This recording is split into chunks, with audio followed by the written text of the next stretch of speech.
Welcome to Magic Moon Stories. Subscribe now. Lucknow की एक पुरानी तंग गली में एक घर था जो बाकी सब घरों से थोड़ा अलग था। बाहर सर्दी की कंपकंपाहट थी, लोग रजाइयों में दुबके हुए थे, लेकिन उस घर में दिसंबर की रातों में भी एसी की ठंडी हवा चलती थी। जी हाँ, सच्ची बात है। उस घर में एक सास रहती थी, विमला देवी।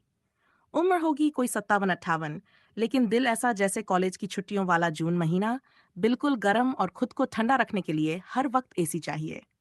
अब कहानी यहीं से शुरू होती है। उनके बेटे अभिषेक की नई नई शादी हुई थी। बहू आई थी दिल्ली से। नाम था स्नेहा। एकदम सीधी सादी, पढ़ी लिखी और थोड़ी सी शर्मीली।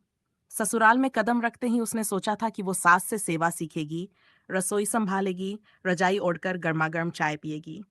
लेकिन उसे क्या पता था कि इस घर में तो सर्दी में भी एसी का ही राज चलता है।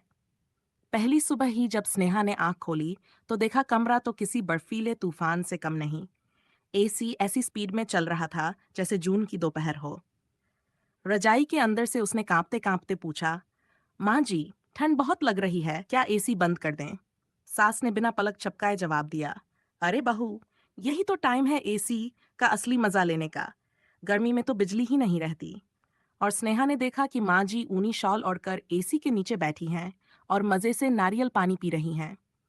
धीरे धीरे स्नेहा को समझ आने लगा कि ये सास कुछ हटकर हैं। हर इतवार को एसी की सफाई होती, हर सोमवार को नया रिमोट कवर आता और हर मंगलवार को सास का एसी को जल चराना लगभग तय था। एसी उनकी जान था, शौक था, स्टेटस था और सबसे बढ़कर बहू को काबू में रखने का एक तरीका भी। अब बहू ने भी सोचा, चुप बैठने से काम नहीं चलेगा। एक दिन उसने घर के बिजली के बिल को प्रिंट करवाया और सास को दिखाते हुए बोली, माँ जी देखिए बिल कितना आ गया है, शायद एसी थोड़ा कम चलाना चाहिए। लेकिन माँ जी ने ऐसा भाव दिया जैसे बिजली विभाग उनके दहेज में आया हो। बोली, बेटा खर्च तो शादी में भी हुआ था, अब क्या तुझे वापस भेज दें? और फिर एक हीटर भी लाकर एसी के नीचे रखवा दिया। स्नेहा ने प्लान भी बनाया। पड़ोस की आंटी से बात करवाई कि वो आएं और एसी की बुराई करें। आंटी आई, बोली, विमला जी, ये ठंडी हवा तो हड्डियां तोड़ देती है। लेकिन माँ जी ने जवाब दिया, हमारी हड्डियां तो अभी गजब की हैं, आप अपनी चिंता करिए। और बहू की तरफ देखकर मुस्कुरा दी। फिर बहू ने प्लान सी निकाला, एक इमोशनल चाल। एक शाम सब लोग नाश्ते की टेबल पर थे। तभी स्नेहा ने आंखों में आंसू भरकर कहा, माँ जी, ठंड में मेरी तबीयत खराब हो रही है। डॉक्टर ने कहा है कि ज्यादा ठंड से परेशानी हो सकती है। अगर ऐसा ही चला तो शायद मुझे दिन के लिए मायके जाना पड़े। बस इतना कहना था कि कमरे में सन्नाटा छा गया। माँ जी का चेहरा थोड़ी देर के लिए गंभीर हो गया। सबको लगा अब कोई तूफान आएगा। लेकिन माँ जी ने धीरे से कहा, नहीं बहू, तू कहीं नहीं जाएगी। चलो अब से एक समझौता करते हैं। और बस वहीं से कहानी ने मोड़ ले लिया। माँ जी ने ऐलान कर दिया कि अब एसी सिर्फ दोपहर में चलेगा, जब धूप अंदर आएगी और बहू को गरम रजाई, गरम दूध और गरम चाय मिलेगी।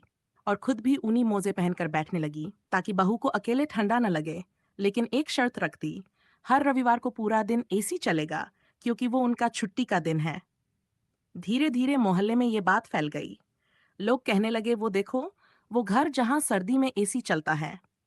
कुछ तो ये भी कहने लगे कि बहू ने सास को इमोशनल ब्लैकमेल कर लिया।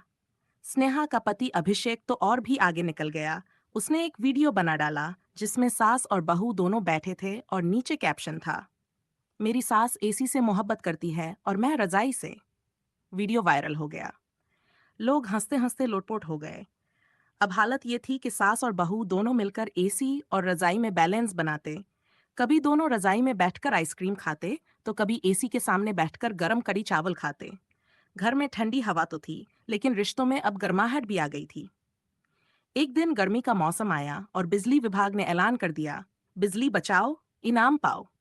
स्नेहा ने फिर एक बार चुपचाप माँ जी को कटिंग चाय के साथ अखबार थमाया और कहा, माँ जी, सोचिए अगर हम एसी कम चलाएं तो इनाम भी मिलेगा।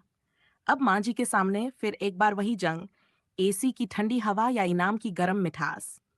सोचने के बाद उन्होंने मुस्कुराकर कहा, ठीक है बहू, अब से एसी टाइम टेबल से चलेगा। और ऐसा हुआ कि पूरे मोहल्ले में विमला देवी को एसी क्वीन कहा जाने लगा। एक बार तो एक रिपोर्टर भी आया इंटरव्यू लेने।